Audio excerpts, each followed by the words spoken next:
Hi అండి, అందరికీ నమస్తే. రోజుట్లాగే ఈరోజు కూడా మనం ఒక ముఖ్యమైన వార్త గురించి తెలుసుకుందాం. అదేంటి అంటే తిరుపతిలో భద్రతను అయితే కట్టుదిట్టం చేశారు. అంటే ఆల్రెడీ ఎప్పుడు తిరుపతిలో భద్రత అనేది ఎక్కువగానే ఉంటుంది. అయితే ఉన్నదాని మీద భద్రతను ఇంకొంచెం అయితే ఎక్కువగా పెంచారు. తనిఖీలు అయితే మాత్రం గట్టిగానే నిర్వహిస్తున్నారు. ఇది ఎందుకు ఏంటి అనేది మనం ఈ వీడియోలో తెలుసుకుందాం. ఎప్పట్లాగే మన ఛానల్ మొదటిసారిగా చూస్తున్న వాళ్ళు ఛానల్ సబ్స్క్రైబ్ చేసుకోండి. వీడియో నచ్చితే లైక్ చేయండి, షేర్ చేయండి, కామెంట్ చేయండి. ఇప్పుడు తిరుపతిలో భద్రత పెంచడానికి కారణం ఏంటి అంటే 4 రోజుల క్రితం కశ్మీర్లో జరిగిన ఘటన మనందరికీ తెలుసు కదా. అక్కడ పర్యాటకులు వెళితే వాళ్ళ పైన వీళ్ళు అటాక్ చేయటం, దాంట్లో ఒక 27-28 మంది దాకా మరణించటం, ఇట్లా ఈ ఘటనపై దేశం మొత్తం ఒక్కసారిగా చాలా భయాందోళనకైతే గురైంది. అయితే ఇంటెలిజెన్స్ వర్గాల నుంచి ఉగ్రవాదుల నుంచి ముప్పు ఉంది అనే ఒక సమాచారం రావడంతో తిరుపతిలో భద్రతను అయితే పెంచారు.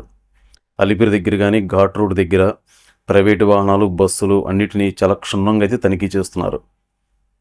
ఈ తనిఖీలో ఏ వాహనాన్ని కూడా వదలట్లేదు. ప్రతి చోట గట్టిగానైతే తనిఖీలు అయితే చేస్తున్నారు. ఎందుకంటే ఈ వేసవి సెలవుల్లో భక్తులు చాలామంది తిరుపతికి అయితే వెళ్తూ ఉంటారు. విడి రోజుల్లో ఉండే దానికన్నా ఈ వేసవి సెలవుల్లో ఎక్కువ మంది అయితే వెళ్తుంటారు. అందులో ఇప్పుడు 10th క్లాస్ రిజల్ట్స్ అయితే వచ్చాయి. ఈ రిజల్ట్స్ వచ్చిన నేపథ్యంలో అందరూ ఫ్యామిలీస్తో, ఫ్రెండ్స్తో కానీ రిలేటివ్స్, కొలీగ్స్తో తిరుపతికి ఎక్కువ మంది వెళ్తూ ఉంటారు. ఎందుకంటే ఈ టైంలో అసలు తిరుపతి అనేది ఖాళీ అయితే ఉండదు. దీన్ని దృష్టిలో పెట్టుకొని అధికారులు అక్కడ భద్రతను అయితే పెంచారు. ప్రతి ఒక్క వాహనాన్ని క్షుణ్ణంగా అయితే తనిఖీ చేస్తున్నారు. ఏ చిన్న అనుమానం ఉన్నా సరే వదిలిపెట్టరు. ఎందుకంటే దూర ప్రయాణాలు చేసే వాళ్ళు కూడా ప్రతి ఒక్కరు అలర్ట్గా అయితే ఉండాలి.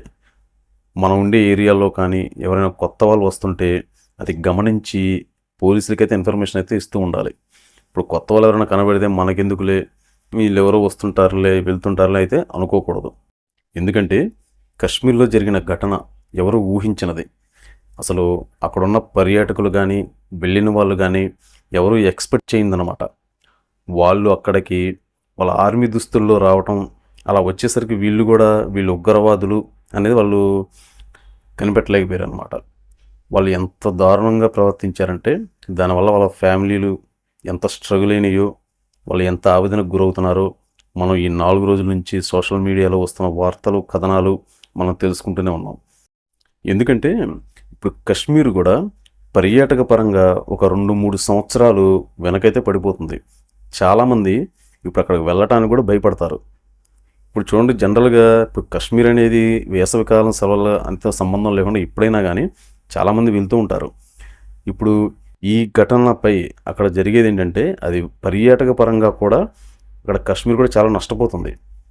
ఇప్పుడు అందులోని ఈ సమ్మర్లో ఎంతోమంది అక్కడ వెళ్ళటానికి చూస్తూ ఉంటారు, పిల్లలతో కానీ ఫ్యామిలీస్తో. ఎందుకంటే అక్కడ వాతావరణం మినీ స్విట్జర్లాండ్ లాగా అయితే ఉంటుంది.